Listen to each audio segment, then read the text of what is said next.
Vamos orar, Pai. A Tua palavra é perfeita e suficiente, Deus. No entanto, Senhor Pai, quantas vezes, Senhor Deus, mesmo, Senhor Deus, o Teu povo anda nesse mundo apalpando como se, ó Deus, estivesse em escuridão, quando na verdade a Tua palavra, Senhor Deus, é lâmpada para os nossos pés, ó Deus, ilumina o nosso caminho, mas sempre, Senhor Pai, um passo de cada vez.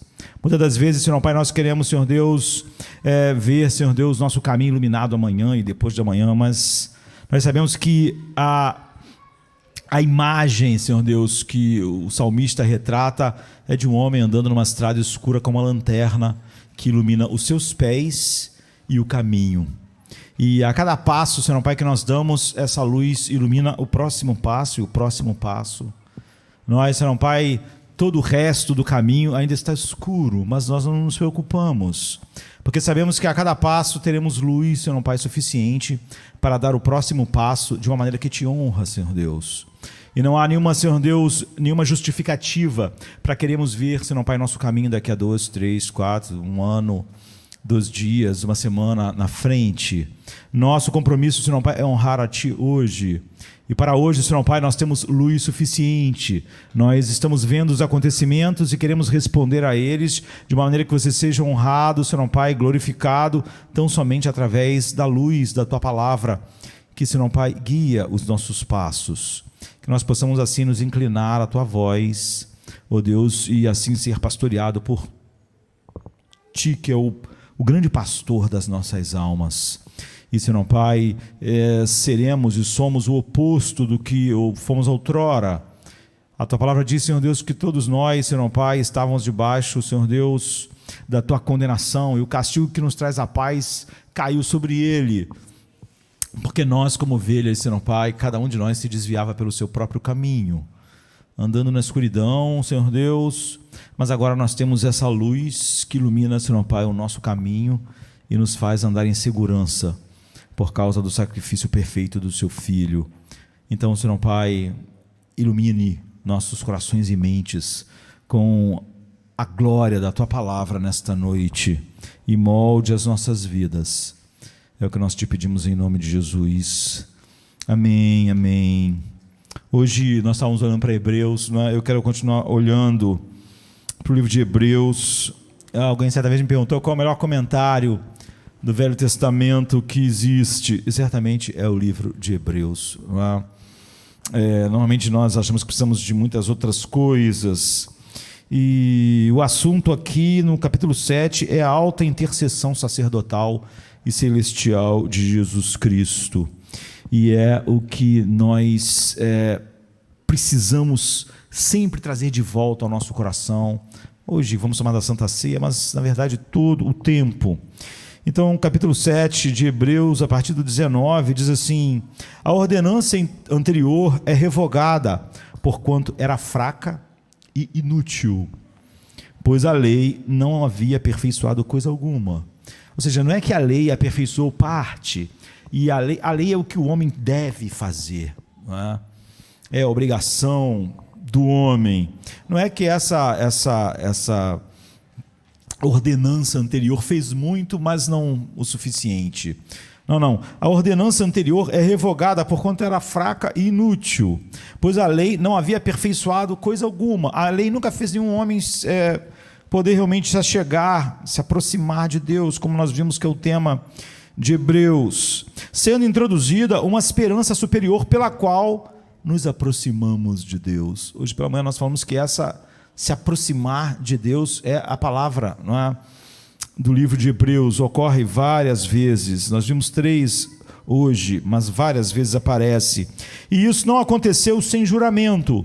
Outros se tornaram sacerdotes sem qualquer juramento, mas ele se tornou sacerdote com juramento quando Deus lhe disse: o Senhor jurou e não se arrependerá, tu és sacerdote eterno. És sacerdote para sempre. Jesus tornou-se, por isso mesmo, a garantia de uma aliança superior. Ora, daqueles sacerdotes tem havido muitos, porque a morte os impede de continuar em seu ofício. Mas visto que vive para sempre, Jesus tem um sacerdócio permanente. Portanto, ele é capaz de salvar perfeitamente ou definitivamente aqueles que, por meio dele, de novo, se aproximam de Deus, pois vive sempre para interceder por eles. É de um sumo sacerdote como este que precisávamos, santo, inculpável, puro, separado dos pecadores, exaltado acima nos céus. Ao contrário dos outros sumos sacerdotes, ele não tem necessidade de oferecer sacrifício dia após dia, primeiro pelos seus próprios pecados e depois pelos pecados do povo. E ele fez isso de uma vez por todas, quando a si mesmo se ofereceu. Pois a lei constitui sumos sacerdotes a homens que têm fraquezas, mas o juramento que veio depois da lei constituiu o Filho perfeito para sempre. Essa é uma passagem extremamente importante e seria bom se nós voltássemos a ela toda semana. Não é? Toda a nossa vida deve girar em torno da compreensão disso. Eu quero guiar vocês antes de nós cearmos por essa passagem. Você vê que essa é uma daquelas brasas que nós vimos hoje de manhã, que o autor de Hebreus põe, e eu disse que eu não podia falar sobre todas elas, não é assim? Que aquece o nosso coração, não é? Que nos enche de fervor para termos um zelo com conhecimento, não é? Que nos aproxima de Deus. E quando nós pensamos em como Jesus nos salvou e no que Jesus fez por nós, quase sempre nós pensamos no passado. E tudo bem, nós temos que pensar no passado. É isso, por exemplo, que nós fazemos quando vamos para a ceia, não é? Fazer isso em memória de mim. Então, quando a gente pensa na nossa salvação, quase sempre a gente pensa no passado. E temos que fazê-lo, não é? Pensamos em como Jesus nos salvou e no que Ele fez por nós. E quase sempre, então, pensamos no passado ou então pensamos no futuro. Não é? E também é algo que deve estar continuamente na nossa vida, a esperança da glória. Nós sabemos que no passado Ele morreu na cruz por nós e ressuscitou. E sabemos que no futuro Ele está voltando e Ele vai não só nos dar um novo corpo e juntar todos os eleitos, mas Ele vai restaurar todas as coisas, todo mundo, todo o universo, né? Será liberto do cativeiro para a glória dos filhos de Deus. É maravilhoso, é a esperança da glória. Paulo diz, não nos gloriamos na esperança da glória de Deus. Então, quando a gente está pensando na salvação, nós acertadamente pensamos no passado e pensamos no futuro. Não é? E quase sempre pensamos no passado e no futuro quando pensamos em como Jesus está salvando do quebrantamento do mundo, do mal, do pecado. Mas há uma coisa importante que você nunca deve esquecer, que é o que Jesus está fazendo no presente, nesse instante. Não é? Olharmos para trás e para frente, mas sabermos que o que garante aquilo que nós vimos no início, Judas dizendo, não é? Ele é poderoso para nos guardar de tropeçar e nos apresentar, tem a ver com o que Ele está fazendo agora. Então nós não devemos manter nossas mentes apenas no passado e juntamente no futuro, mas precisamos sempre estar conscientes e claro para os nossos corações do que o que Jesus está fazendo agora. Não é? E esse texto claramente está dando a você a estrutura do tabernáculo, não é? Ou do templo do Antigo Testamento. Como eu disse, o melhor comentário do Velho Testamento e de todas as coisas da lei e do tabernáculo e do templo estão em Hebreus. Ele está tentando ajudar você a entender o trabalho que Jesus faz por nós agora, no tempo presente, em termos daquele templo, em termos daquele tabernáculo. Não é? E nós conhecemos desde o Antigo Testamento o templo, o tabernáculo.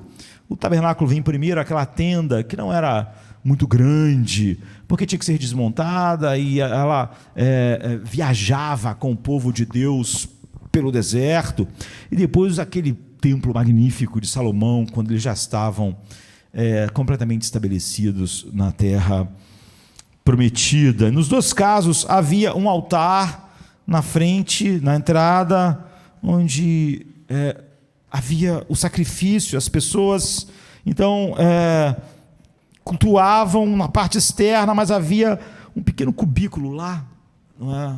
Na parte interna, e estava completamente cercado, e era um quadrado, um cubo perfeito, cercado por cortinas pesadas, e dentro dessa arena estava o Santo dos Santos.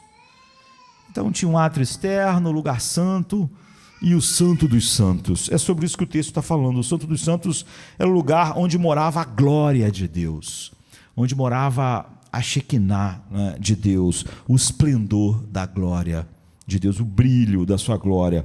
Ele habitava acima da arca da aliança, no Santo dos Santos, e nós sabemos que apenas uma pessoa podia entrar no Santo dos Santos, uma vez por ano, no dia da expiação. O sumo sacerdote, começando com Arão, não é, podia entrar lá para que houvesse a expiação, quando o bode era levado para o deserto, depois de ele ter confessado todos os pecados do povo sobre a cabeça.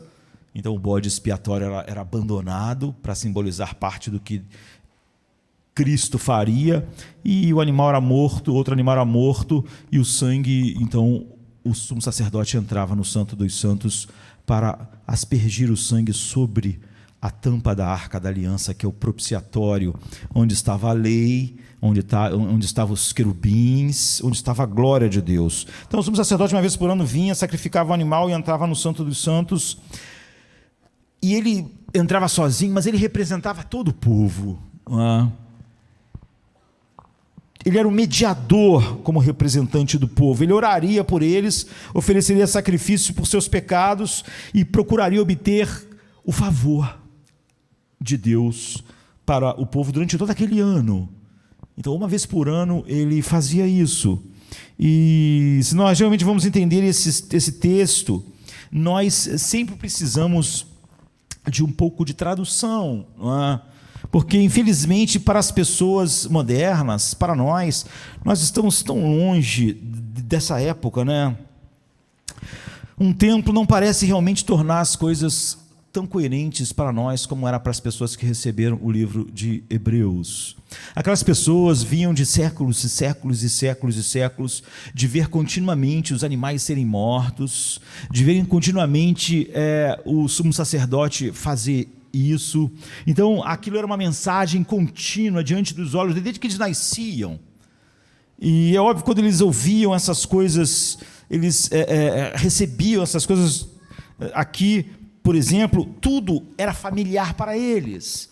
Tudo que estava acontecendo era extremamente familiar. Eles podiam entender sangue, incenso, fumaça, cortinas, sacerdotes, pessoas andando com aqueles vestidos, aquelas roupas sacerdotais longas, aquelas longas barbas, não é, do sumo sacerdote, como o óleo precioso que desce sobre a barba de Arão. Tudo isso para eles era muito familiar, mas não é para nós. Como se relaciona conosco? Nós estamos tão distante disso, e é óbvio que hoje muitas pessoas falam sobre o que Cristo fez na cruz, mas elas têm uma ideia muito tênue disso.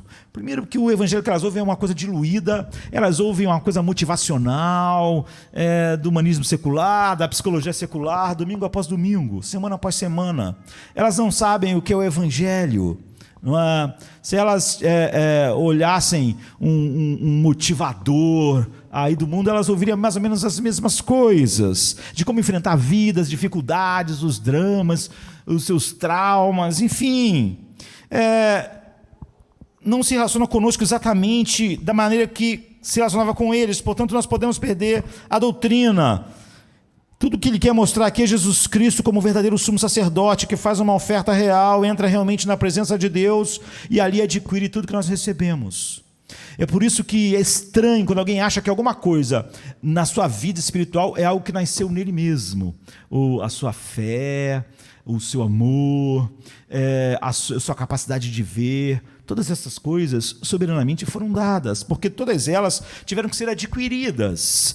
Amor, graça, fé, o favor de Deus, a propiciação, todas essas coisas tiveram que ser adquiridas com o sangue.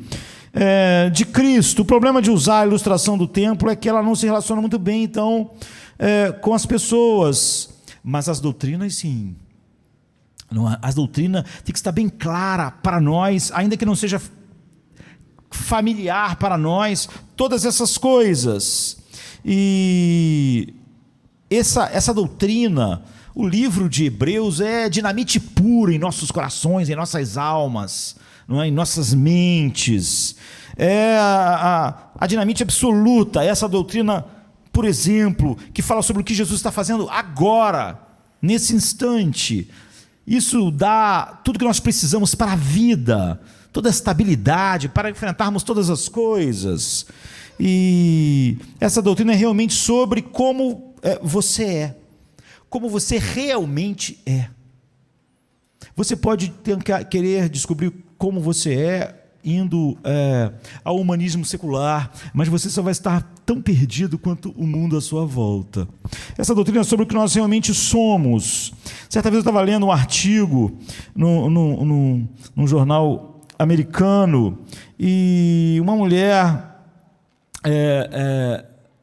falando a respeito disso, de uma crise que ela estava vivendo, numa coluna desse jornal, e ela dizia assim: por mais de 40 anos de me olhar no espelho, ela tinha 40 e poucos anos, me deixaram como tantas mulheres que eu conheço, quase totalmente ignorante do que eu pareço realmente. No espelho vejo não a realidade, mas um conjunto de memórias, desejos e meias verdades e imagens antigas. Eu aprendi a viver com a minha sombra. Eu sei que há um verdadeiro eu à espreita em algum lugar, mas eu não consigo encontrar o meu eu, apesar disso. E o artigo continua ela dizendo: eu não sei como eu sou. Toda vez que eu olho no espelho, eu acho que sou uma coisa, mas daqui a pouco eu não sei. Então a coluna continua dizendo que ela finalmente foi ver um consultor de imagem, porque ela achava que a imagem dela não refletia quem ela era. Então ela foi procurar um consultor de imagem em Manhattan, gastou mais de $1.000 só para consulta, né? E depois, óbvio, tem que gastar mais para colocar em prática aquilo que o consultor de imagem disse. E ela procurou ele e disse: encontre o meu verdadeiro eu. Não é? Eu quero expressar quem eu realmente sou. E então ela imaginou que pelo menos ali estava um cara que ia ser o quê? Ia ser objetivo, não ia ser subjetivo, ia realmente encontrar. Ele era um especialista. Então, ele conversou com ela, ele gastou muito tempo, e depois ele disse o que ela devia fazer, e é assim que você realmente parece. Isso trará à tona o que você é. Então ela disse que fez tudo o que ele disse, e também fez aquela repaginada que ele falou, né? Então gastou muito dinheiro na cara, no cabelo, nas roupas, no guarda-roupa, fez tudo. E ela disse que um dia depois que já tinha feito tudo isso, ela chegou em casa para encontrar e revelar a todo mundo o novo ela, né? Eu diria assim. E ela gostou da aparência, e ela parecia tão... ela ficou parecendo tão profissional como ela realmente era, bem-sucedida, tão sofisticada, melhor do que nunca. Ela disse que entrou pela porta, a primeira coisa que aconteceu é que o filho dela, de 7, 8 anos, caiu no choro quando viu a mãe. Não reconheceu a mãe, achou a mãe diferente, e disse que o filho dela chorou por uns 20 minutos, não é? Isso me faz lembrar a Cláudia, uma época que aconteceu um problema, e Mateus, sempre que eu olhava para ela, chorava, não queria ver a mãe, porque ela estava diferente. E o marido dela, ela disse que não percebeu muito ocupado, executivo, com muitas coisas na cabeça, não percebeu muito. E a maneira como a coluna termina é que ela diz: acho que essa sou eu mesmo, mas não me pareço muito com a mamãe, não é? Meu filho não achou assim. E não me pareço muito com a mulher que o meu marido devia ver. Quem eu sou realmente? Não é? Ela acaba a coluna dizendo que não tinha mudado nada não é? Ela continuava olhando para o espelho sem saber quem ela era de verdade. E ela estava falando apenas do físico, você vê, mas na verdade ela está sugerindo um problema mais profundo. Como você realmente é? Eu acho que não importa com quem eu estou falando, estou conversando com as pessoas sempre através de um papel. Não é? E assim que funciona. Quando os meus pais estavam vivos, para eles eu era seu filho. E para os meus filhos, eu sou seu pai. E para minha esposa, eu sou o marido. Para as pessoas que me ouvem pregar e que vêm aqui, ou que vêm pela internet, é muito fácil. Eu sou um pastor, mais próximo, mais distante, um pregador da palavra de Deus. Enfim, é muito fácil ver a diferença radical com que as pessoas me tratam, não é? Por causa desses vários papéis. Cada uma dessas pessoas, ao me ver num papel diferente, me trata de uma maneira diferente. Meus filhos, meus pais, quando estavam vivos, minha esposa, as pessoas próximas aqui na igreja, as pessoas distantes. Se você... se alguém esteve aqui ou não, não é? Então, para alguns, eu sou um pregador, para outros, eu sou apenas um comunicador. Alguns acham que eu sou só um palestrante. Alguns acham que eu não sou pastor. Outras pessoas pensam que eu sou... Enfim, você vê. Se eu for olhar para todas as pessoas, eu vou ficar tão confuso quanto essa mulher. O ponto é quem eu sou. Quem sou eu realmente? Esse é o ponto fundamental. O que é realmente ruim no que eu sou, o que eu estou sendo, que não devia ser. Todo mundo nessa sala tem pessoas que realmente não gostam de você. Quem não pode conviver com a ideia de que há pessoas que não gostam de nós, tem muita dificuldade de viver nesse mundo. Você pode ser pastor, você pode só falar das coisas de Deus, mas tem um monte de gente que não gosta de você. Você pode não ter se encontrado com muitas pessoas na vida. Tem pessoas que só te conhecem na internet, mas não gostam de você. Tem pessoas que às vezes estão próximas a você, veem você sempre próximo durante anos, mas não gostam de você. Você pode ser, no meu caso, um ministro do evangelho, um pastor. Você pode ser popular ou não ser popular, não importa o quão popular você seja. Todos os anos há um fluxo constante de pessoas nos ministérios mais populares que deixam as portas dizendo coisas terríveis daquele lugar. Eu não estou nem entrando no mérito se aquele lugar é bom ou não, mas o fato é que todos os lugares, você pode pegar a igreja que você acha a melhor do mundo, e você vai ver que há muitas pessoas que saíram de lá que não gostam do John MacArthur, Você pensar, eu queria ser da igreja dele. Você vai ver um monte de pessoas que votaram para que Jonathan Edwards não fosse mais o seu pastor. Eu acho que se eu tivesse que escolher um pastor na história da igreja, eu escolheria Jonathan Edwards. Mas o que eu tenho que... o que Jonathan Edwards realmente teve que enfrentar é que as pessoas da igreja que ele pastoreou, depois de 20 anos, 20 e poucos anos, não quiseram mais ele como pastor. Não importa, então, quão popular você seja...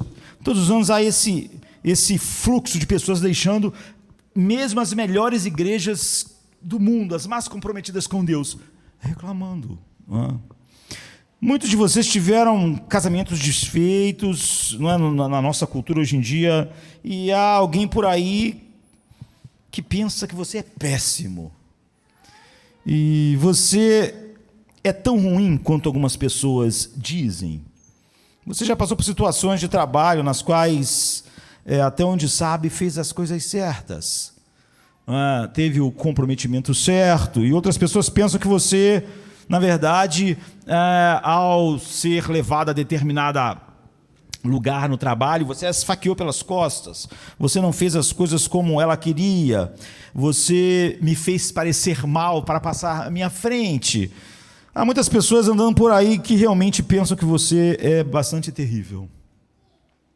E isso é inevitável. Agora a questão é: quem é você? Como você realmente é? Você é lindo ou você é feio? Você é legal ou você não é? A resposta bíblica está aqui. Como você descobre quem você realmente é? Como é a sua aparência? Se realmente é tão bom quanto algumas pessoas dizem, ou se é tão ruim quanto outras pessoas dizem, ou se você está ali no meio, não é? Você não é nem tão ruim quanto alguns acham, nem tão bom quanto outras pessoas acham. Como você diz, como você sabe quem realmente você é? Então, primeiro, a questão é o olho de Deus. É o único olho objetivo, é o único olho que te olha objetivamente. Um dia, como pastor, eu terei que prestar contas a Deus do que eu fiz. E Deus não vai estar chateado porque eu saí um dia com pressa no final do culto, cansado, às vezes com alguma coisa, e não fiquei conversando. Deus vai ser objetivo em vez de ser subjetivo assim. O olho de Deus, o olho que não pode ser enganado, não pode ser enganado pelo que está dentro de nós. Então, não é um consultor de imagem como aquela mulher em Manhattan procurou, que é objetivo, e certamente ninguém mais é objetivo. Quando a gente diz que nos melhores ministérios do mundo, pessoas da igreja de Corinto olharam para Paulo e você pensa que Paulo é o maior homem que andou no mundo, tirando o próprio Deus como homem. Mas as pessoas em Corinto acharam que ele era desprezível, que a presença dele era fraca, que o discurso dele era pobre, que ele era horrível. É isso. Como Paulo ia saber quem ele era? Certamente algumas pessoas lá, elas eram de Apolo, então, enfim. Então o olho de Deus é o único olho que conta. Sua visão de você é a única que importa, não lá do terapeuta ou do cara especialista em imagem, nem das pessoas. Em segundo lugar, como diz aqui, se você vem a Deus em Cristo, aos olhos de Deus, Ele te vê de determinada forma. Você é uma beleza estabelecida, maravilhosa. É o que diz: se você se apegar a isso como Paulo, você pode enfrentar qualquer coisa. Porque todas aquelas inseguranças que aquela mulher tinha, ela se esvai tão somente assim, sabe? Eu sei que você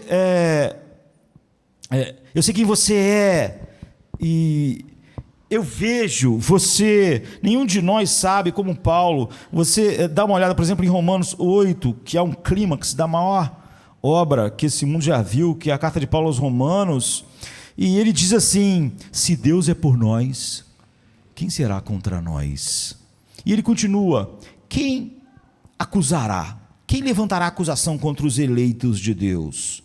O que nos separará do amor de Cristo? Então ele diz: pois é Deus quem justifica, quem pode condenar? É Cristo quem morreu, quem ressuscitou, sim, que intercede por nós à direita de Deus. Então, nada nos separará do amor de Deus, nem a fome, nem a nudez, nem perigo, nem a espada, pois estou convencido de que nem a morte, nem a vida, nem os anjos, nem os principados, nem os poderes, nem as coisas presentes, nem as coisas por vir, não é? Nem a altura, nem a profundidade, nem nada em toda a criação será capaz de nos separar do amor de Deus que está em Cristo Jesus, nosso Senhor. Agora, como Paulo pode falar assim? Bem, no centro ele diz: porque Jesus está intercedendo por mim. E essa é a razão pela qual ele diz: eu não me importo quem nos condenará. Não é?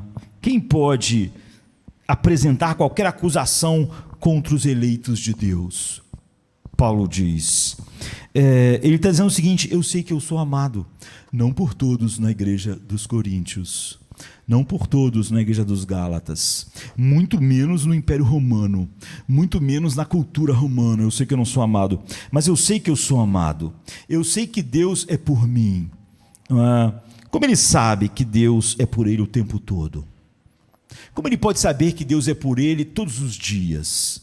Ele não é um homem perfeito, ele é um pecador. Então como ele pode saber que Deus é por ele o tempo todo? Sempre. Como ele pode ter essa confiança. E nesse caso, quem pode ser contra nós? Ele diz: se eu posso olhar Deus nos olhos, Paulo diz, se eu posso estar diante de Deus com confiança, eu posso não me importar nem um pouco com os olhos do mundo. Se os olhos de Deus podem repousar sobre mim, não importa mais nada, eu jogo ao vento os olhos do mundo. Não fico em casa querendo saber aos olhos do mundo quem eu sou. Agora, de onde vem isso? Bem, no coração desse texto em Romanos está o clímax. Ele tem essa confiança imensa, o apóstolo. Podiam bater nele, podiam despir ele, chicotear ele, depois botar ele num tronco, podiam manter ele preso durante anos. De onde veio a confiança de que estava tudo bem, de que Deus era por ele, de que ninguém poderia levantar acusação? Ele tem essa confiança imensa, inatacável. Você vê que o eu dele, quem ele é, está muito bem estabelecido. Quando grande parte da igreja não gosta dele, ele não entra em confusão e fica perturbado e com dramas psicológicos, porque ele já não sabe mais quem ele é. De onde isso vem? Ele diz: foi Cristo quem morreu. Então ele diz: sim, e ressuscitou, e está à direita de Deus, que também faz intercessão por nós. Talvez você já tenha ouvido falar dessa doutrina tanto, mas você vê, eu acho que todos nós concordamos que ela muitas das vezes não tem sido entendida, ou sendo entendida, não tem funcionado na vida das pessoas. Hoje você vê na igreja os mesmos dramas que você vê no mundo, de identidade, do que aquilo que as pessoas chamam de autoestima. Elas estão muito perturbadas. Não há essa firmeza, não há essa coisa de o mundo inteiro contra mim. Paulo diz: nós somos considerados o lixo do mundo, mas está tudo bem. Não é? Quem eu sou não está confuso. Eu não estou lá num canto de autocomiseração. Eu sei quem eu sou. Paulo não olha no espelho e se pergunta. Paulo sabe como ele é. Paulo não é como aquela mulher que todo dia, ela está muito bem hoje, se olhando no espelho, se achando a coisa mais incrível do mundo, só para daqui a uma semana estar deprimida olhando para o espelho. Paulo não é assim. Então, a doutrina que a gente deve manter junto com o passado, junto com o futuro, diante de nós, que o autor de Hebreus quer, para que a gente se aproxime de Deus continuamente. Então é que essa passagem nos ensina sobre a doutrina da intercessão do sumo sacerdócio de Cristo. Antes de tudo, nós queremos olhar para o ensino e como ele se aplica, e aquilo que ele implica, a natureza do trabalho de Cristo. O versículo 25 diz: portanto, ele é capaz de salvar completamente, ou perfeitamente, ou ao máximo, aqueles que vêm a Deus, aqueles que se aproximam de Deus, como eu disse que essa é a palavra do livro de Hebreus, através dele, porque ele vive sempre para interceder por eles. Agora, o que interceder significa? Nós estamos falando sobre permanecer firme. 1 João 2,1 diz: filhinhos, não quero que você peque, mas se você pecar, temos um intercessor diante do Pai. Na antiga versão King James diz: temos um advogado diante do Pai.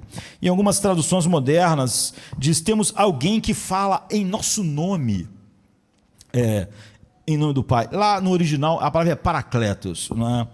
E uma das ilustrações melhores, como eu disse, quando nós pensamos, aqui o autor de Hebreus está usando a linguagem do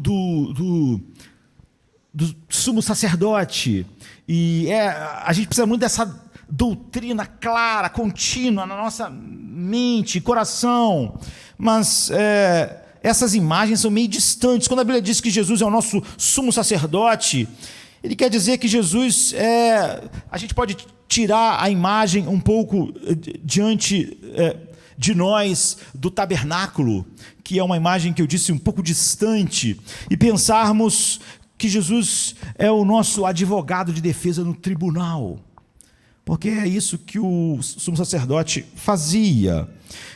Isso, uma vez eu lendo o comentário de John Owen, quando eu tinha 18, 19 anos, do livro de Hebreus, até me mencionei hoje, ele tem 8.000 páginas, não é? O comentário de Hebreus de John Owen. Aqui, nesse lugar, ele falou algo que mudou tudo, o que eu até os 20 anos de idade compreendia, não é? Apesar de ter sido criado na igreja. Então, a menos que você pense muito mais de si do que você deveria pensar, você sabe que precisa de um sumo sacerdote, você sabe que precisa de um advogado, não é? E toda a sua confusão é quando você está, de alguma maneira, querendo avançar sem um. Você não está qualificado para entrar lá e se defender. Você pode ter muitas justificativas e usar o humanismo secular, a sociologia, a antropologia, a psicologia para levantar suas questões. Mas sabe por que você não tem paz? Porque você não sabe que essas coisas não podem prevalecer. Não são argumentos verdadeiros. Então, você não está qualificado para entrar lá e se defender. Quando você está passando por um processo aqui, né, um processo judicial, você sabe que é a mesma coisa, você não é qualificado, você pode até se representar você mesmo, mas provavelmente vai ser um caos. Ocasionalmente existem pessoas que pensam que podem, mas elas não entendem como as coisas funcionam. Ela pode até ler algum livro de direito e tal, mas ela não entende como funciona o tribunal, os seus meandros, e ela também não tem um plano, ela não tem um plano claro de como apresentar as coisas, ou então ela não tem a inteligência e não tem a capacidade, e quando ela tem a inteligência e a capacidade, ela não tem a experiência. Ela pode ser uma pessoa sábia, mas ela não tem a experiência de anos e anos e anos no tribunal.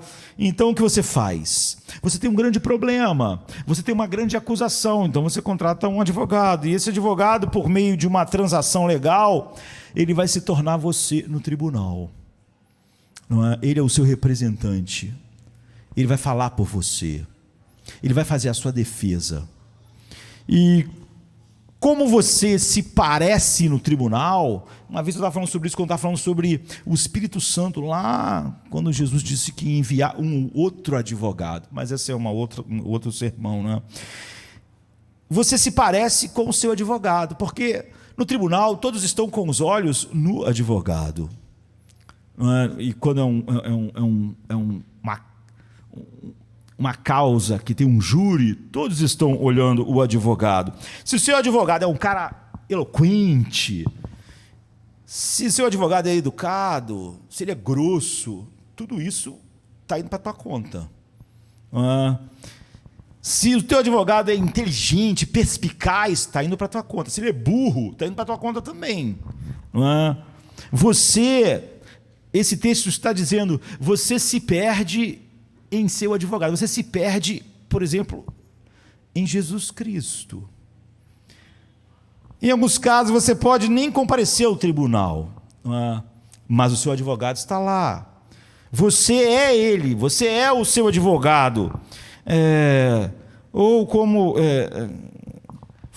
estava sendo colocado, e eu disse que me mudou, né? Quando eu estava com 20 anos de idade, estava lendo, você está perdido em seu advogado, você está escondido em seu advogado, você está salvo ou condenado no seu advogado. Então algumas pessoas dizem, isso não é justo, e se meu advogado estragar tudo, se ele for burro, e se ele não for competente, e se ele não tiver uma boa estratégia, você morre, você é condenado, você pega a pena máxima. E se meu advogado se sair bem, eu vivo? É assim, funciona assim. Se ele se sair bem, você se saiu bem. Se ele se saiu mal, você se saiu mal. O que ele é, você é. Essa é a natureza do relacionamento. Você tem que compreender que essa é a natureza do relacionamento do sacerdote, do sumo sacerdote, do povo diante de Deus. Essa é uma relação legal. Seu advogado te substitui e, como resultado, os benefícios ou as falhas dele vão cair sobre você. No final, por exemplo, em países que têm pena de morte, se no final você for condenado à morte, você morre. Mas morrer foi ele que fez uma defesa que você morre. Ou você sai livre. O sucesso do seu advogado é o teu sucesso, o fracasso dele é o seu fracasso. Essa é a natureza. Então, para nós olharmos assim, como nós estamos distante lá do templo, do tabernáculo, e muito próximo desse mundo judicial, dos tribunais, fica mais fácil para nós, assim que nós começamos a pensar, não muito no sacerdócio, no templo, que podem funcionar muito bem, e funcionava perfeitamente bem para as pessoas que estavam ouvindo e lendo a carta aos Hebreus. Assim que começamos a perceber o que significa Jesus ser o nosso sumo sacerdote. Ele é rei, não é? Ele é outras coisas, mas esse aqui, o texto está falando sobre o que ele está fazendo agora por nós. Jesus Cristo se torna nosso advogado de defesa, e você está perdido no seu advogado, você é ele no tribunal. Por mais que o seu advogado olhe para o tribunal, cada vez mais você se parece com ele. Se ele for um cara antipático, o júri está recebendo essa antipatia. Só que o júri vai votar sobre o que você é, né? Então, eu diria para você, nunca contrate um advogado idiota. Não contrate advogado simplesmente que o cara é mais barato, porque o cara tem um amigo. Você está perdido nele, não é? Porque você, se ele é um idiota, para o juiz você é um idiota. Ou se ele é um idiota e você está no tribunal de júri, para o júri você é um idiota. Você não fala, quem fala é ele te representa. Então contrate alguém capaz de representá-lo. Isso é exatamente a natureza do relacionamento de Jesus Cristo com um verdadeiro cristão, com alguém que o Pai deu a ele. É uma coisa legal, é uma coisa de status. É uma transação legal e pronto. De repente você se torna seu advogado perante o tribunal, perante os olhos do justo juiz. Você pode parecer lá, você pode contratar Freud como seu advogado. Eu disse que você vai se parecer com o seu advogado. Se você quer parecer com ele diante de Deus, o problema é seu, não é? Eu não aconselharia. Somos todos, diz a Bíblia, julgados perante o tribunal, a corte do céu. E nessa corte, se você está em Cristo, Jesus permanece até hoje como seu advogado, ou como seu sumo sacerdote. Quem não está em Cristo também comparece na corte, diante do juiz, com os seus advogados, com os Freuds da vida. Você mesmo pode se representar com as suas ideias. Tudo bem. Então, alguém pode dizer, se não é um cristão, espere lá, todos nós estamos diante de um juiz julgados. É isso. Não é? Romanos ensina que o problema mais fundamental do universo é que as criaturas criadas por Deus para a sua glória pecaram e estão destituídas da glória de Deus. E há o problema da nossa condição chamada pecado, e há o problema da nossa consequência chamada ira. E o salário do pecado é a morte. Você já viu alguém que não morreu? Você já visitou uma cidade, por mais linda, cidade linda, era uma cidade nas montanhas, rio, maravilhoso. Você já viu que ela tem um cemitério? Você conhece uma cidade que não tem cemitério? Você conhece alguém que não está na jurisdição da morte? Então, há a condenação real sobre cada pessoa, porque o juiz, o Criador do universo, é justo e santo.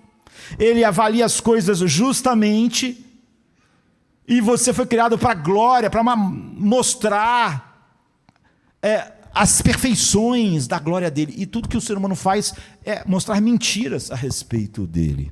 Então, a conclusão de Paulo, depois de 2 capítulos, agindo como o advogado de acusação de todos nós estávamos falando sobre o advogado de defesa, mas como promotor, Paulo chega ao resumo assim em Romanos 3,9. Por quê?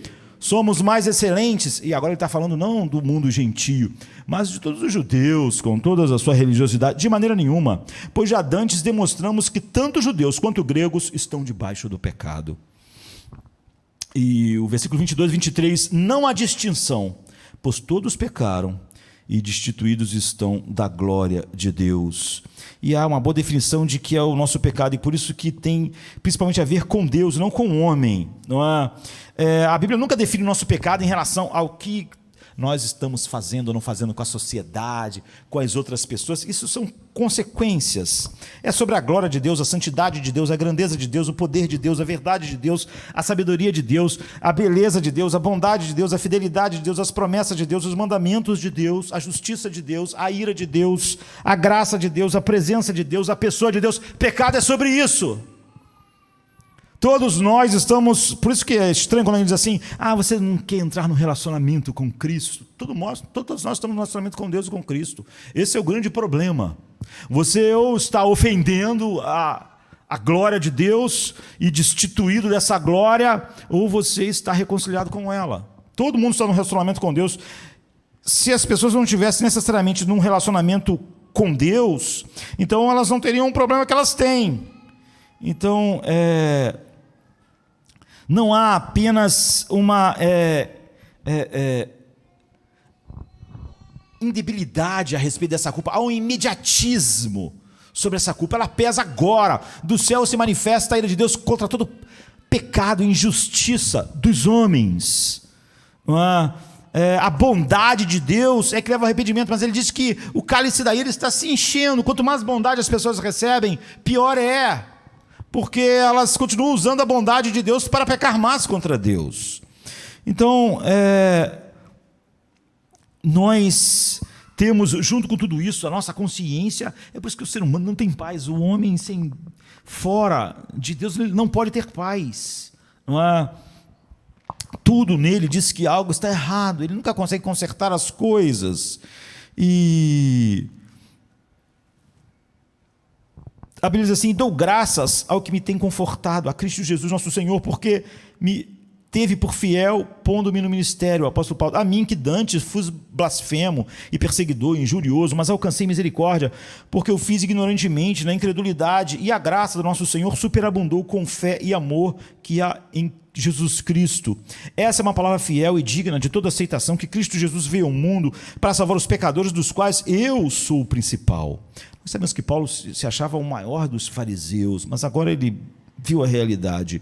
Mas por isso alcancei misericórdia, para que em mim, que sou o principal dos pecadores, Jesus Cristo mostrasse toda a sua longanimidade, para exemplo dos que haviam de crer nele para a vida eterna. E todos nós entendemos isso. Há uma coisa engraçada sobre a culpa. Ela não é apenas indelével. O ser humano sempre se acha culpado, se sente culpado, e ele sempre está querendo que alguém diga que ele não é culpado, porque ele sabe que é culpado. E ele pode pagar a pessoas para dizer para ele que ele não é culpado das coisas a vida inteira, mas não adianta nada. Ele nunca se sente absolvido. Ele nunca acha, por mais que ele ouça isso funciona durante muito pouco tempo. Não é? A Bíblia diz que é porque sua consciência é um receptor de rádio que atende à acusação. E você permanece culpado diante do tribunal de Deus, um tribunal diante do qual todos nós somos acusados. E nós sabemos disso, e nós temos pavor da morte, o homem natural. Sei que muitas pessoas tentam dizer que se você se sente culpado o tempo todo, você precisa minimizar isso. É isso que a cultura diz: está funcionando. Você não é culpado. Você paga alguém, às vezes, uma fortuna para ele dizer isso para você. Mas isso está funcionando. Depois de mais de 100 anos de gente dizendo que nós não somos culpados, talvez que a culpa nem exista, você está vendo as pessoas melhores. Elas estão em paz. Está funcionando no coração do homem. Elas estão morrendo em paz.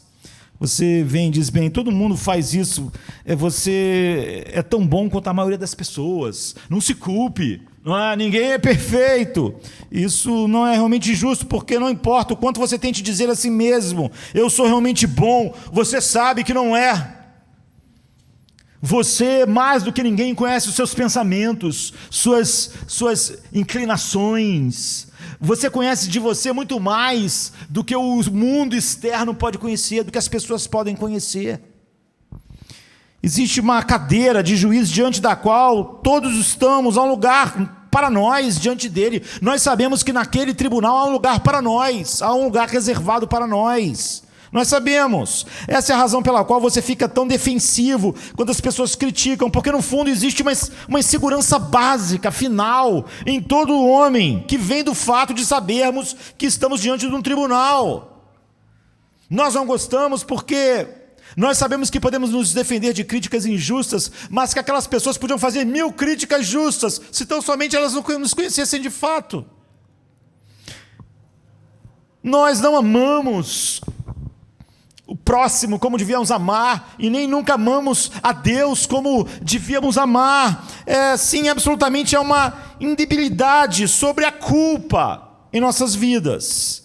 E um pensador, escritor inglês, Samuel Johnson, né, em 1784, ele tem contribuições importantes como poeta, ensaísta, na língua inglesa, e ele disse que quando ele era jovem, o pai dele tinha uma banca grande num supermercado local. E um grande mercado, num local chamado Uttoxeter.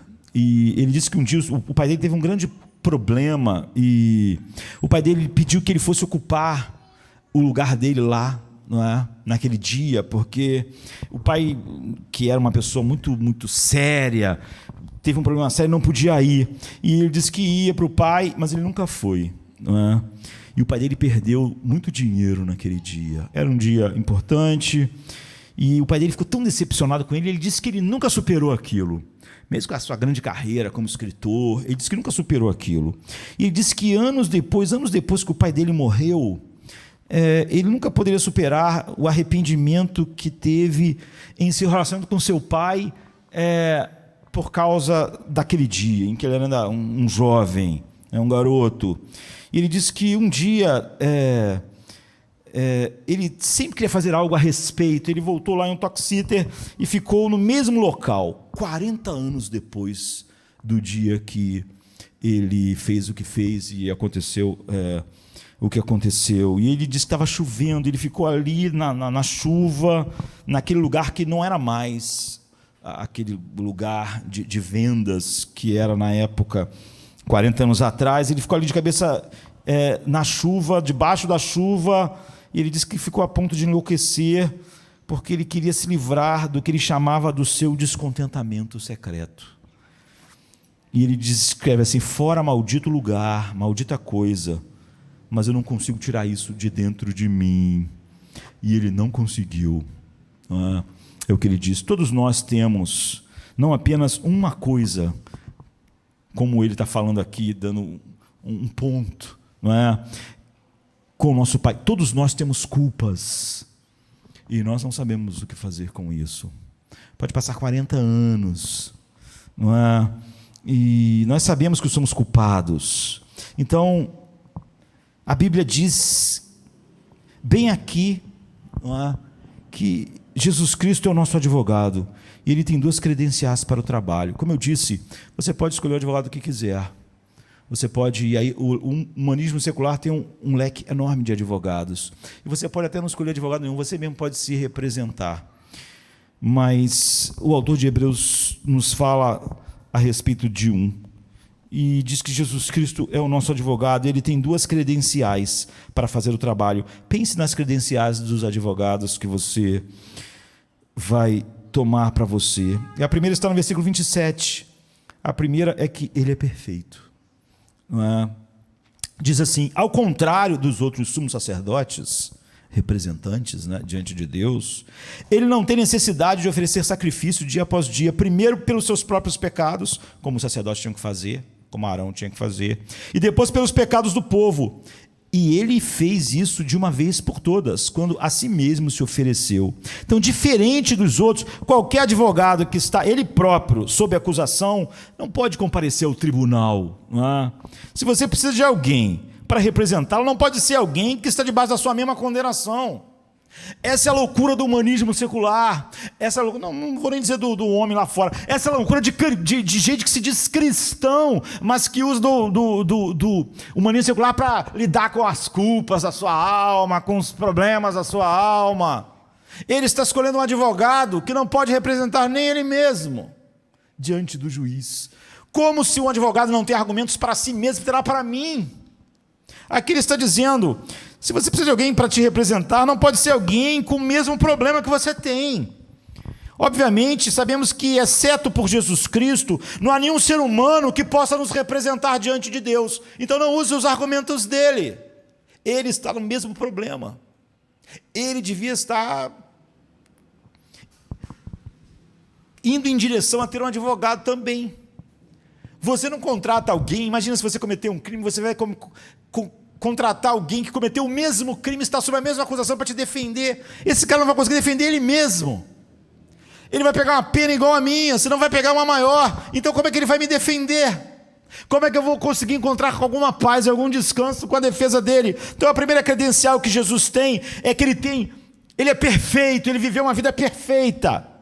Então ele nos representa impecavelmente, porque você é o seu advogado no tribunal, e ele é perfeito. Quando ele aparece, é você que está lá, ele está te representando. Ninguém pode encontrar nenhuma falha nele, no seu advogado, no seu sumo sacerdote. O tribunal não só não pode encontrar falha nele, ele é tão perfeito que o juiz o ama. O juiz vê nele todas as belezas do seu caráter perfeito e infinito. O tribunal ama ele, o juiz, mas essa não é a sua única credencial. Essa já seria incrível, não é? A segunda credencial que ele possui é um caso absolutamente infalível, porque no versículo 27 diz: ele não precisa oferecer sacrifícios, primeiro por seus pecados e depois pelos pecados do povo. Ele sacrificou pelos pecados de uma vez por todas, quando se ofereceu. Você ouviu? Minha vida mudou completamente quando eu percebi que Jesus Cristo era meu advogado, mas não só isso, que ele é perfeito, que ele me representa, mas que ele tem um caso. Você pode contratar o melhor advogado no mundo, mas se ele não conseguir um caso, uma maneira, um bom caso para apresentar, não adianta. Não é? Para ser sincero com você, eu não percebi emocionalmente, uma das razões pelas quais eu não era capaz de realmente viver em uma confiança no Evangelho, foi até que isso fosse realidade para mim, e vai ser para aquelas pessoas em que isso seja uma doutrina remota. Nós vimos hoje de manhã que Paulo fala sobre os judeus que tinham um zelo, mas não com entendimento, e nós falamos junto com isso, olhando para Hebreus, de pessoas que têm um conhecimento sem nenhum zelo, aquilo não aquece, não é real no coração. Então, como cristão, eu vi há anos, desde que eu nasci, que Jesus Cristo era um sumo sacerdote. Primeiro, eu não entendia muito o que era, e as pessoas que falavam sobre isso também não entendiam muito. Ele era meu advogado de defesa, ele era meu advogado, e eu ficava diante do Pai, intercedia por mim, e todo mundo conhece esse linguajar, Jesus intercede por nós. Eu já tinha ouvido isso, eu já tinha escutado isso a minha vida inteira, até fazer 20 anos de idade, mas realmente não me consolou até ler aquelas palavras. Então comecei a perceber que Jesus é um advogado tão bem sucedido, não apenas porque ele é perfeito e está intercedendo por mim, mas porque ele tem um caso. Ele não está apelando para o sentimento, eu diria para o sentimentalismo, como algumas pessoas fazem crer por não entender o Evangelho. Alguns de vocês sabem que é possível para advogados, quando percebem que eles não têm nenhum caso, eles encontram um tipo de uma maneira de livrar o seu cliente, ou pelo menos fazer ele pegar uma pena menor. Ele pode fazer o quê? Ele pode ficar histriônico, fazer discursos emocionais, porque ele sabe que não tem um caso. Ele sabe que se for ali na letra fria da lei, ele vai perder. Não é? Então ele faz uma histeria, ou então, quem sabe, ele faz uma chantagem emocional com o júri, dizendo quem não tem um filho da idade dele, olha como sua vida será destruída. Tenta fazer uma chantagem emocional, tenta usar palavras floridas. Você pode fazer todo tipo de coisas para tentar se livrar, não é? E quanto menos alguém tem um caso, mais ele tem que recorrer a essas coisas. E eu sempre pensei que era assim. Eu cresci no Evangelho, mas eu cheguei à idade adulta, com 20 anos, e pensei que era isso que Jesus fazia. Que tipo de segurança isso pode trazer para nós? Eu imaginei que todos os dias Jesus se levantava e dizia: Pai, eu represento o Josemar. Eu estou diante de Ti em nome dele. Sim, ele fez de novo. Hoje, com 20 anos, ele fez de novo, mas dá uma chance para ele. É um garoto sincero, está tentando viver uma vida que te agrada, mas ele pecou ali de novo, por favor, Pai, por minha causa, mais uma vez, não na letra fria da lei, não é? Não, mas por mim, olha o garoto, mais uma chance, por favor, tu és bom, tu pode dar mais uma chance para ele. Então eu pensava que o pai olhava para Jesus e dizia: tudo bem, já que você está intercedendo por ele, por tua causa, porque é você, eu, em vez de olhar para a letra fria da lei, eu vou deixar só as emoções florescerem aqui. Vou dar mais misericórdia hoje para o Josemar. Claro que a minha pergunta sempre era: até quando Jesus poderia fazer isso? Até quando alguém pode apelar para esse tipo de coisas? Dá mais uma chance, é um bom garoto. 20 anos? 30 anos? 40 anos? Até quando? Até quando isso vai continuar? Que tipo de segurança nós podemos ter se é disso que nós dependemos? Mas quando nós não entendemos o Evangelho, é isso que nós pensamos. Que nós estamos recebendo chance após chance, nessa coisa meio amelosa e emocional, não é? Apelando para as minhas sinceridades, e, enfim, quantos dias? E eu ficava pensando, quando finalmente o pai vai dizer, mesmo por você, mesmo por tudo que eu te amo, mesmo por você sempre, você ser ótimo, mas dessa vez eu não posso deixar o Josemar Bessa se safar dessa. Ele não pode se safar durante 30 anos. Ele não pode se safar durante 40 anos. Ele não pode se safar durante 60 anos. Não pode. Não é possível que isso continue indefinidamente. Quantas vezes ele vai quebrar suas promessas? Quantas vezes ele vai pedir perdão a mim e vai fazer de novo o que ele pediu perdão? Quantas vezes você vai de novo dizer que nós precisamos dar uma chance, que ele tem uma certa sinceridade? Quantas vezes ele vai dizer isso e fazer diferente do que disse diante de mim? Então eu pensei que Jesus estivesse lá em cima como um grande advogado, mas ele não tinha um caso, ele tinha que ficar apelando para as emoções, para mais uma chance. Olha só, pai, ele é um homem, ele tem um livre-arbítrio, mas ele é fraco, às vezes ele quer uma coisa, às vezes ele quer outra coisa, e enfim, apelando emocionalmente. Um Deus piegas, um juiz que está sempre olhando a lei, deixando a lei de lado, porque ele simplesmente ama o advogado, ele pode passar por cima da lei e ir empurrando as coisas. A Bíblia nos diz aqui que isso não é verdade, que isso não tem nada a ver com o Evangelho. De fato, a razão pela qual Jesus Cristo é um sumo sacerdote perfeito é porque ele não está apelando assim. Ele tem um caso absolutamente infalível para todos aqueles que o Pai deu a ele. Você sabe o que é esse caso? Nós acabamos de ler. Ele está dizendo: Pai, eu represento meus irmãos, todos aqueles que tu me deste na eternidade. Sua lei diz que essas pessoas vivem para si mesmas e o salário do pecado delas é a morte, e é justo.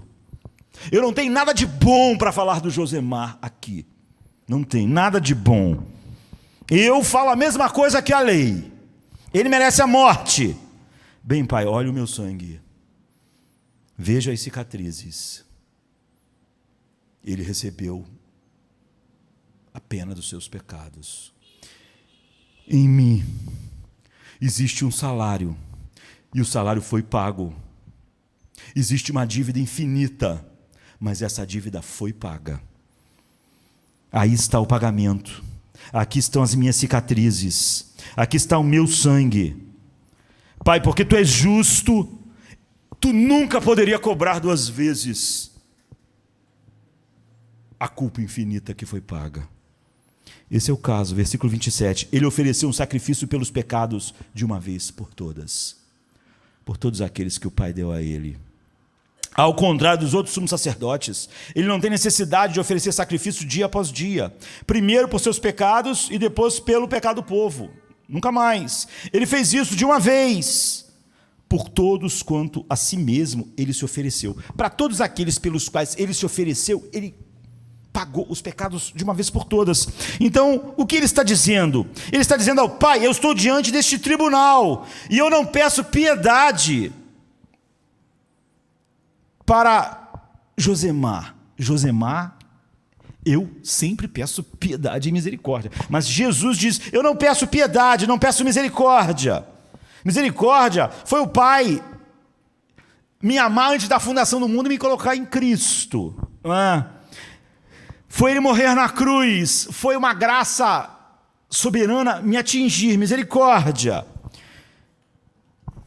Esse não é um caso de pedir misericórdia. Não é? O argumento do advogado ou do sumo sacerdote é mostrar o que é a lei, o que a lei diz. O que diz? O que Jesus diz: eu não peço piedade aos meus irmãos, a todos os que tu me deste na eternidade, para aqueles que eu orei e disse: não oro pelo mundo, oro por aqueles que tu me deste, porque eram teus e tu me destes. Eu não peço piedade, eu peço justiça.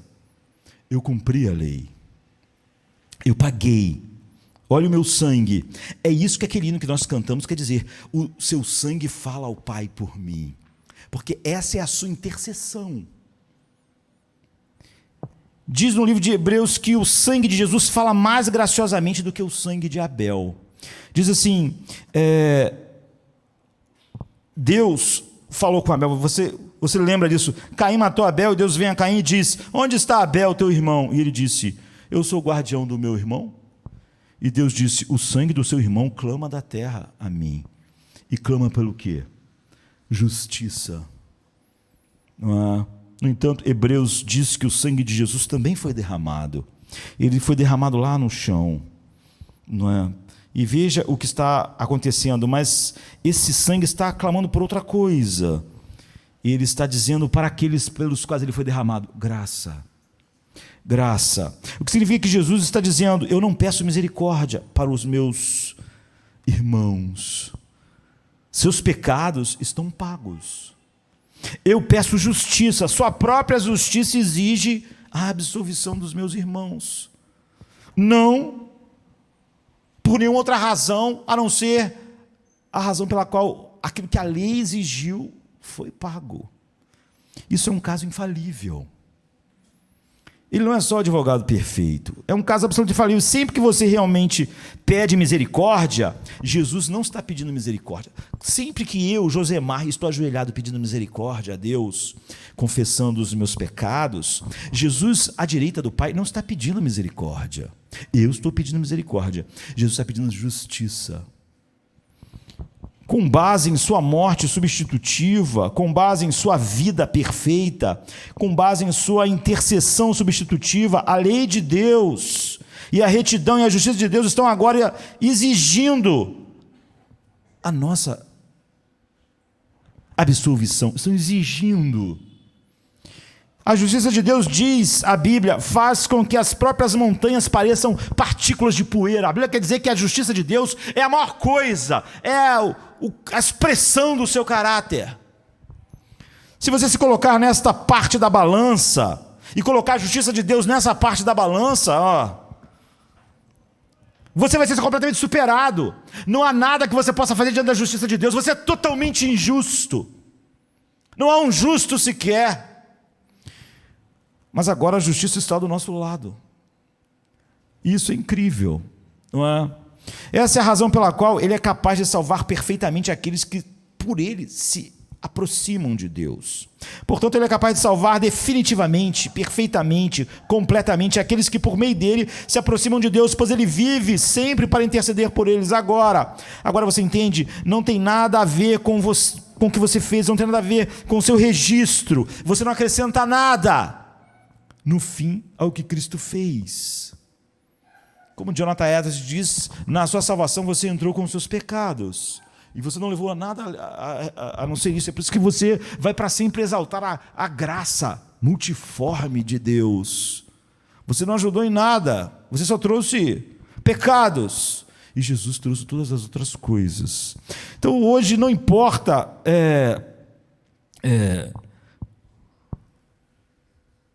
o teu padrão de realização. O que nos aproxima de Deus é exatamente o que Jesus fez. Aquece os nossos corações. Nós sabemos que Ele rasgou o véu através da sua carne para nos aproximar de Deus, para nos levar a Deus, que esse é o propósito. É isso que está nos impulsionando diariamente à santificação. Ele é capaz de salvar perfeitamente. Essa é uma palavra abrangente, porque agora Jesus Cristo está diante do Pai, e para quem Ele é o Salvador, não é? Eficaz. Ele está dizendo justiça para aqueles que o Pai deu a Ele. Tu deves aceitar, deves absorver. O que isso significa que quando o Pai olha para você, você está perdido em seu advogado. É como Paulo disse quando ele estava escrevendo a carta a Filemão. Onésimo era um escravo de Filemão. Nós sabemos que Onésimo fugiu, né? Enfim, e nessas fugas, prisões, ele acabou conhecendo Paulo, ele se converteu. E Filemão também era. Então Paulo escreveu a carta, e Paulo diz assim: Onésimo está prestes a chegar a você. Paulo mandou Onésimo voltar. Volte. Não é? Eu quero que você conceda a liberdade dele. Receba-o como se estivesse me recebendo. E se ele lhe deve alguma coisa, coloque na minha conta. É exatamente isso que Jesus Cristo diz ao Pai. Receba-o como você estivesse me recebendo. E se ele deve alguma coisa, eu paguei. Está na minha conta. Está na minha conta. É isso que nos constrange. Ele não argumenta sobre nossas obras. Jesus nunca fala assim: mas você viu como ele viveu o dia de hoje? Tá certo que o final do dia ali foi lamentável, difícil justificar o que ele fez. Mas você viu, Pai, como ele viveu o dia de hoje? Não é assim. Não é. Ele não argumenta sobre nossas obras. Ele não diz: não, Josemar, puxa vida, isso é realmente indesculpável, mas você viu como ele é um pastor mais comprometido que os outros? Com base nisso, com o fato de ele ser um pastor tão comprometido com a verdade, não podemos... Ele não merece mais uma coisa aqui? Isso é ridículo. Não é? Ele não argumenta sobre nossas obras melhor do que as outras, ou o quanto ele está tentando. Nós obedecemos e somos santificados de outra forma. Nós contemplamos a Cristo, nos aproximamos do Pai e contemplamos o Pai na face de Cristo, a sua glória, somos transformados e somos cada vez mais constrangidos pela beleza infinita desse advogado. Porquanto o amor de Cristo nos constrange, porque estamos plenamente convencidos de que um morreu por todos, logo todos morreram. E ele morreu por todos para que aqueles que vivem já não vivam mais para si mesmos, mas para aquele que por eles morreu e ressuscitou. 2 Coríntios 5, 14 e 15. Como resultado disso, um cristão é alguém que nunca se preocupa hoje ou amanhã se o Pai olha para você e o que ele vê é sempre a mesma coisa. A Bíblia nos diz que Jesus é o sumo sacerdote. Vá ver e veja o que o sumo sacerdote usava. O sumo sacerdote usava um éfode, um peitoral, e nele joias preciosas nas quais estavam os nomes das tribos de Israel. Todos os nomes dos filhos de Israel estavam no peitoral de Arão quando ele entrava no Santo dos Santos. Ele estava entrando por todos eles. Então Jesus Cristo vai diante do Pai e o seu nome está gravado em absoluta beleza e glória no coração de Cristo, no peitoral de Cristo. Quando o Pai te vê, ele vê algo requintado. O peitoral do sacerdote era lindo, com aquelas pedras maravilhosas. O Pai vê a beleza infinita do seu Filho em quem está em Cristo. Não por qualquer coisa que você tenha feito, nem pelos seus esforços morais, legalistas. Aconteceu no minuto em que você foi levado pelo Espírito Santo a dizer, a ver a beleza do seu advogado. E isso se tornou o seu tesouro. Porque é assim que o Espírito Santo nos leva, não é, a Deus. Ele nos leva, ele abre os nossos olhos para vermos a beleza infinita do nosso advogado. Assim que nossos corações foram abertos e contemplaram e amaram e viram como a coisa mais preciosa o próprio advogado, então, a partir desse instante, Nunca mais eu compareci diante de Deus como Josemar. Se eu tentar fazer isso, eu seria massacrado. Essa ideia de que, minha comparação com os outros, com o meu compromisso com a verdade, que eu poderia ficar de pé diante de Deus, é tão ridícula. Não existe nenhum bem que habite em mim, Paulo diz. Ou seja, na minha cara, tire o que Deus fez e não há nenhum bem para ser apresentado. Claro, isso é apenas senso comum. Ninguém vai ao tribunal sem um advogado, sem um bom advogado. Você tem um perfeito e você tem um caso, por causa das suas credenciais perfeitas, por causa da sua vida perfeita, por causa do seu caso perfeito, ele é capaz de salvar perfeitamente aqueles que por ele se achegam a Deus.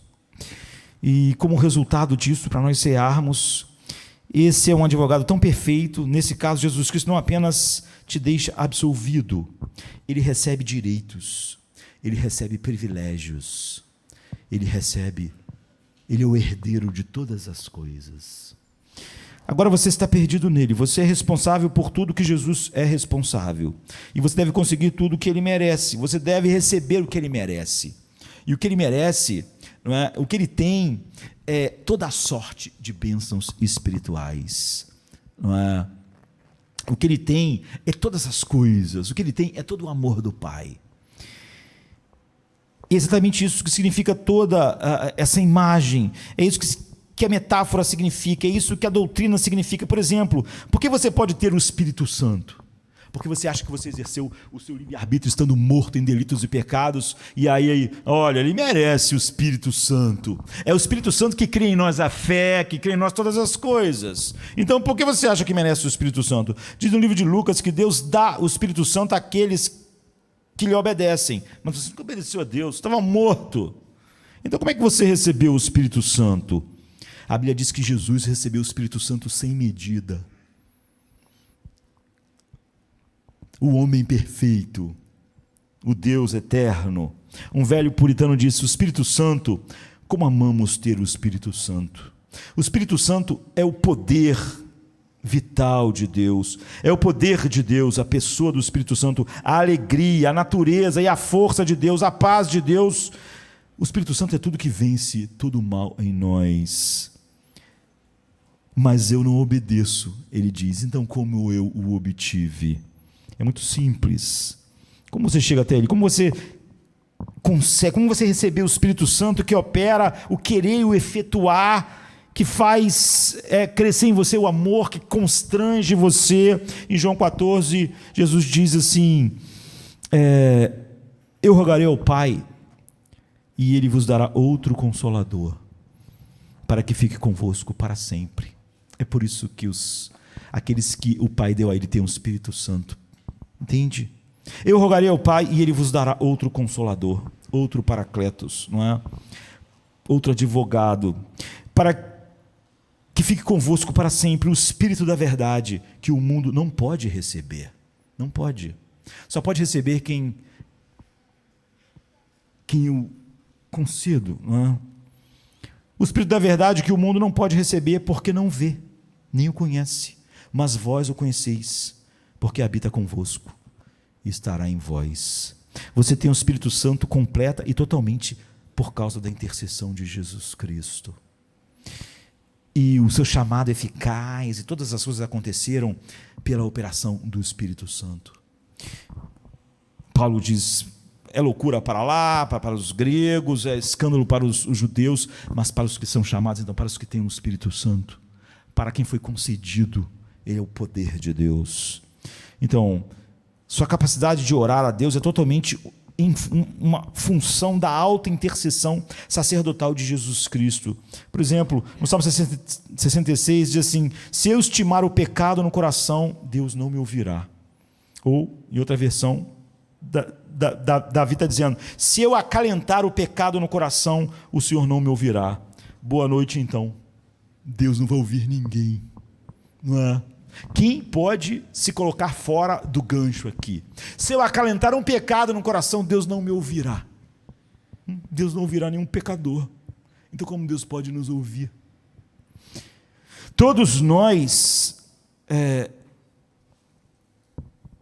contemplamos a iniquidade em nossos corações. Hebreus 4,15 diz: pois não temos um sumo sacerdote que não possa compadecer-se das nossas fraquezas. Assim sendo, aproximemo-nos do trono da graça com toda a confiança, a fim de recebermos misericórdia e encontrarmos graça que nos ajude no momento da necessidade. A oração é completamente uma função da sua intercessão, do seu sacerdócio.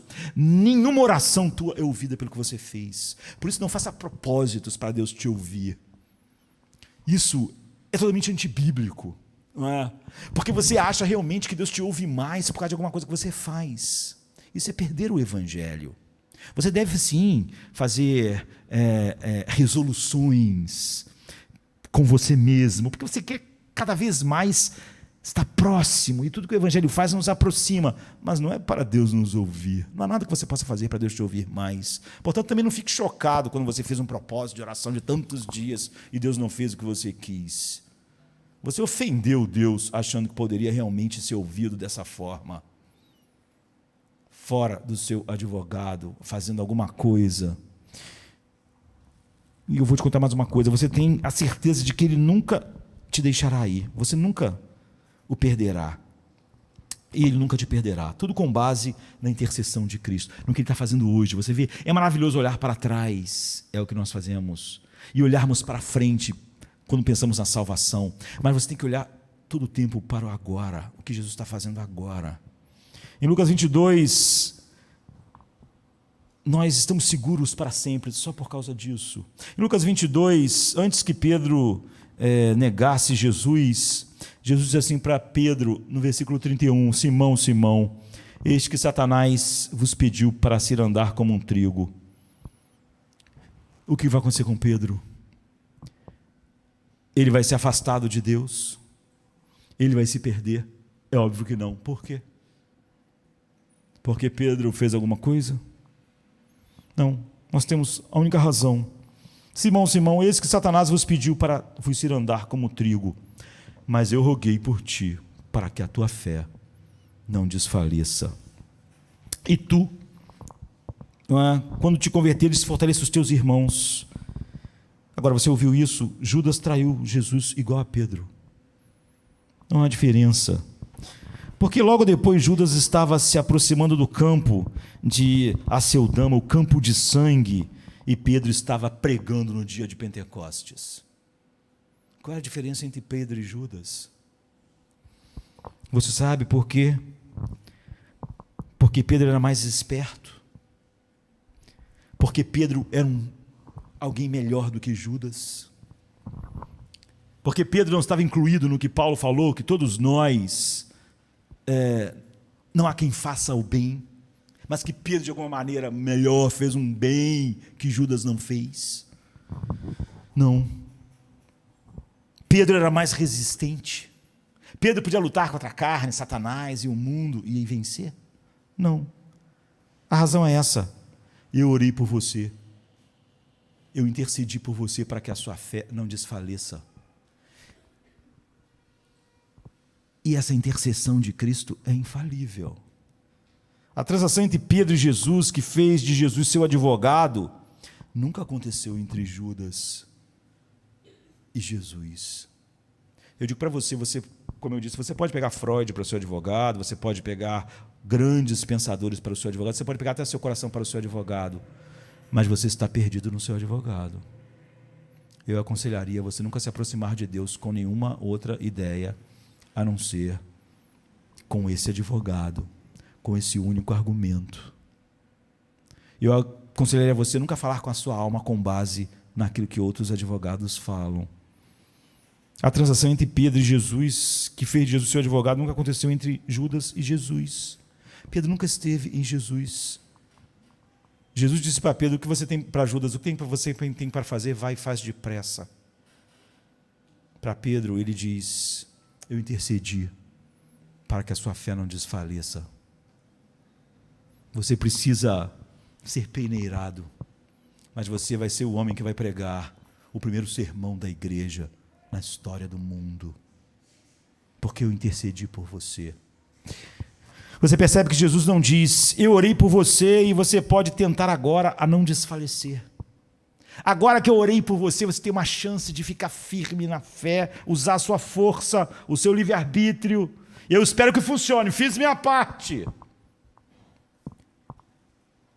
Ele diz: eu orei por você para que a tua fé não desfaleça. E ela não vai desfalecer. Jesus nunca, jamais poderá fazer uma oração, uma intercessão por um daqueles que o Pai deu a ele, que não tem uma resposta infalível. O sangue dele comprou a fé de Pedro, portanto, a fé de Pedro não pode desfalecer. O sangue dele comprou a justificação de Pedro, comprou a regeneração de Pedro, o sangue dele comprou a glorificação de Pedro, o sangue dele comprou a eternidade de Pedro, o sangue dele comprou toda a sorte de bênçãos espirituais para Pedro, portanto, Pedro as receberá, não porque Pedro é melhor. Você viu que ele não é melhor, você sabe que ele não é melhor, como você sabe que não é melhor do que nenhum ser humano nascido em Adão nesse mundo. Mas ele vive para interceder por aqueles pelos quais ele morreu, é o que o texto diz. É a vida dele. Quando você vive para fazer algo, você só pode alegar porque você nunca pode parar de fazer isso. A Bíblia diz, ele vive para interceder. Você nunca pode se cansar disso. Ele vive para interceder, é uma coisa incrível. Não basta dizer que ele intercede.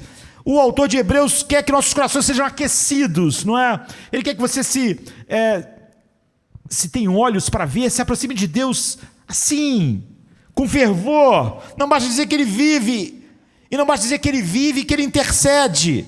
Ele é mais direto, mais profundo. Ele vive para interceder. Tudo o que aconteceu em nossas vidas foi por isso. No dia tal, quando eu fui chamado e regenerado, foi por isso.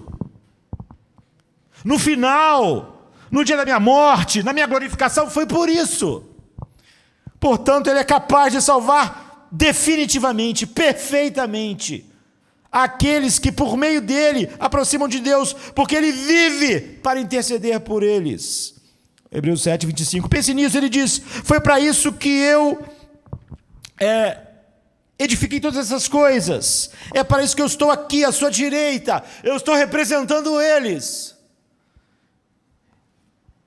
Eu estou usando, é óbvio, antropomorfismos, mas é assustador perceber o quanto o coração dele está ligado a todos aqueles que o Pai deu a ele na eternidade. Agora, amigo, se tudo isso for verdade, você não vê a diferença que isso faz. Agora que você vai dar a tomada da Santa Ceia, primeiro você tem alguma culpa na sua vida, você tem alguma coisa que faz você se sentir indigno, sabe? Você é uma pessoa cheia de problemas internos. Você queria se sentir melhor, ou você queria ter uma visão maior de si mesmo. Você é cheio de inseguranças, você está apavorado com a morte. Alguns anos atrás, um homem chamado Howell Harris, nasceu em 1714, morreu em 1773, ele tinha 15 anos de idade, ele não era cristão, ele vai se tornar um grande pregador, e uma das suas tias, uma tia solteirona, teve uma vida muito difícil, muito sofrida, não casou naquela época, era difícil, não é como hoje, Então ela sempre viveu na pobreza, e ela estava morrendo, e de fato todo mundo pensava que ela já tinha morrido, porque eles estavam lá em torno dela, na cama, todos tristes, todos chocados. Ela teve uma vida difícil a vida inteira e agora ela estava morrendo. E ela estava meio que desmaiada lá, e as pessoas disseram, ele disse que tinha 15 anos, estava lá também. Bem, alguém disse, é simplesmente terrível a vida que ela teve. E agora ela está morrendo. Ela está apenas na casa dos 40 anos. Naquela época não é tão pouco quanto a gente julga hoje, não é? Ela teve uma vida difícil, ela sempre foi pobre. Isso simplesmente não parece certo. Ele disse, pareceu ouvir, e de repente ela abriu os olhos. Para uma criança de 15 anos, toda essa história é um pouco marcante, foi para ele. E ela olhou para a família, e Howell Harris disse que nunca se esqueceu disso. Porque ela olhou para eles e disse, quem disse que eu sou pobre? Eu sou rica e estou prestes a ficar diante do meu Senhor tão ousadamente quanto um leão caminha na savana. Essas foram as últimas palavras dela ao morrer. E ele disse, isso teve um impacto na minha vida. Minha tia estava morrendo. Não havia nada no mundo que pudesse, hoje em dia, né, dar a ela uma autoestima. Ela não casou, ela não teve filhos. Parecia que a vida dela estava toda errada. Ela era pobre. E nós estávamos lá achando que a vida dela foi miserável. Não era justo, agora ela estava morrendo. Ela ainda podia viver mais. E ela abriu os olhos e disse isso. Sou rica, estou prestes a ficar diante do meu Senhor tão ousadamente como um leão anda. E ele escreveu assim, tempos depois: embora o rugido do leão que ataca, dos males que eu fiz, eu os conheço bem, e milhares mais, mas Jeová não os encontra. E ele começa a escrever toda uma poesia a respeito daquilo que ele diz que mudou a vida dele quando ouviu aos 15 anos. E ele diz em outra estrofe que ele vê a vida, ele reinterpreta as palavras da tia. Ele diz, abre aspas, falando dela, né, na sua poesia: sou corajosa como um leão. Quem me chama de pobre? Não importa o que eu fiz, se eu posso olhar nos olhos do Deus, o justo juiz, eu não me importo com o que o mundo pensa. Ó morte, onde está, ó morte, a tua vitória? Ele disse, foi isso que minha tia disse naquele dia. Em segundo lugar, é o fim de toda decepção. As pessoas decepcionadas, todas cheias de problemas. Se você entende que Jesus Cristo é a sua justiça, ele é o seu valor. Ele é aquilo que permite que você fique de pé diante de Deus o Pai. Nós vimos hoje no início Judas dizendo, ele é poderoso para nos guardar de tropeçar e nos apresentar imaculados diante de Deus. Agora, você,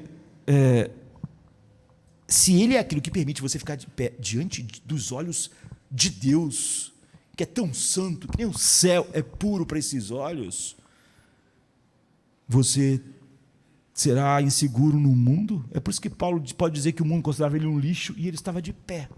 Não é um homem arrasado, acabado. É o que o Evangelho faz. A maioria das coisas que nos decepcionam são aquelas nas quais nós depositamos nossas esperanças. E elas falham. E quando elas falham, nós murchamos.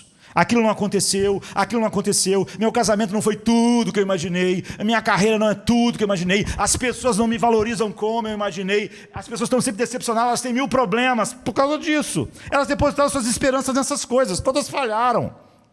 Que bom. Quais foram as coisas que nos destroem? Por que nós ficamos tão destruídos com as coisas? Essas eram as coisas que eram a nossa justiça. Vou colocar de outra maneira, muitos dos nossos desejos de sucesso são, na verdade, nossos esforços para nós mesmos sermos aquilo que só Jesus pode ser, nosso representante diante de Deus. E eles são nossos esforços para nos fazer sentir como se realmente nós valêssemos alguma coisa.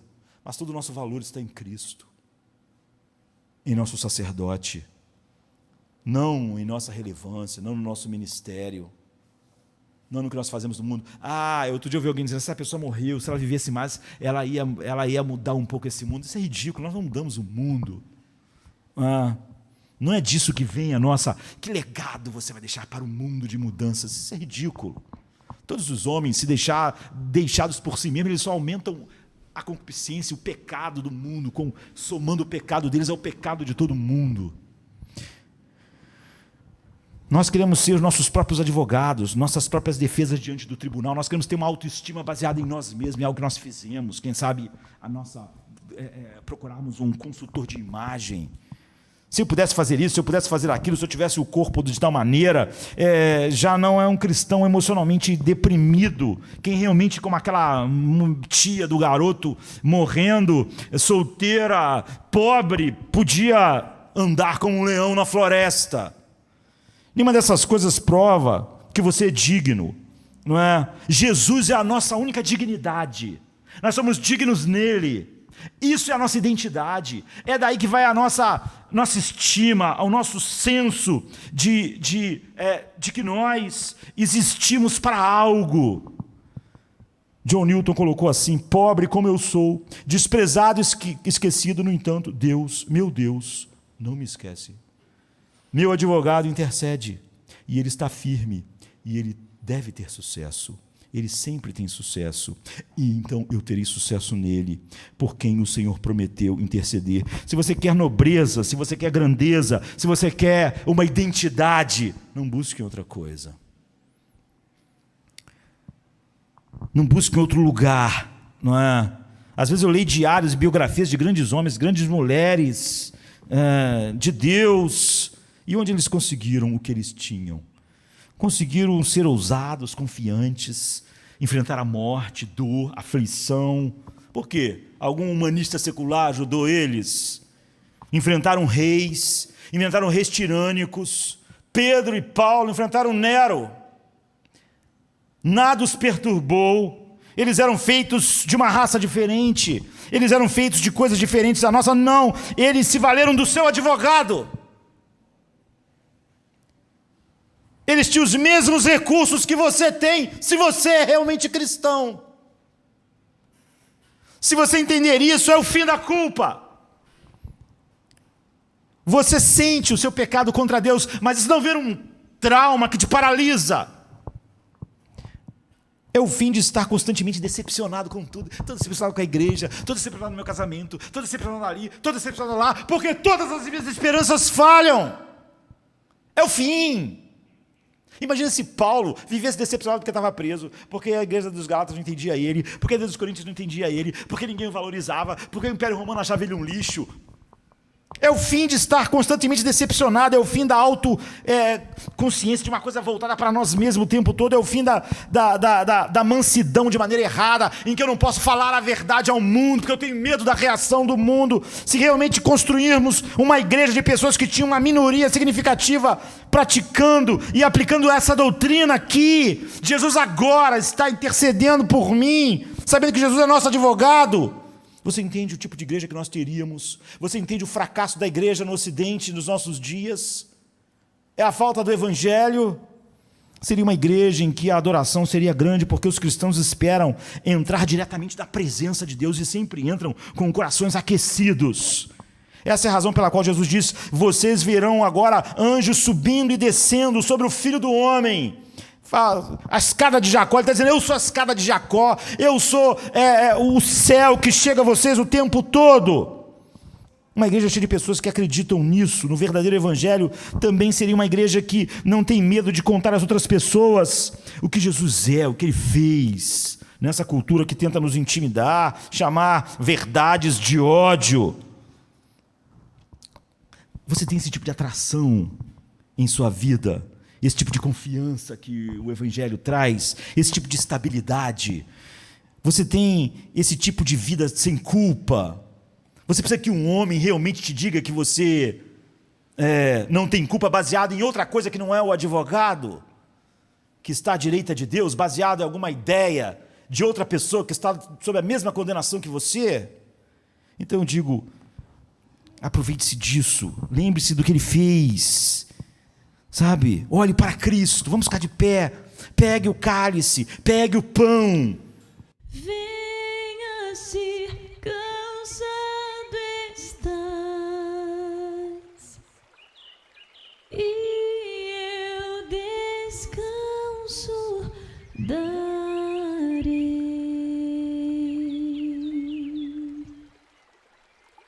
Tu descansarás.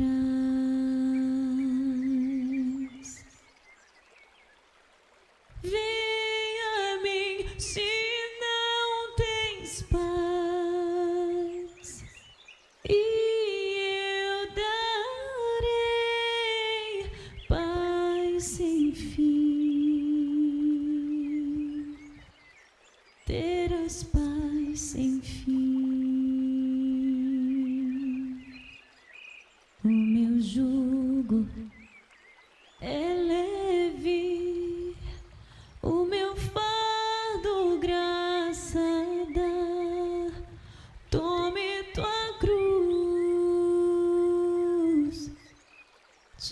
amarei. Amém.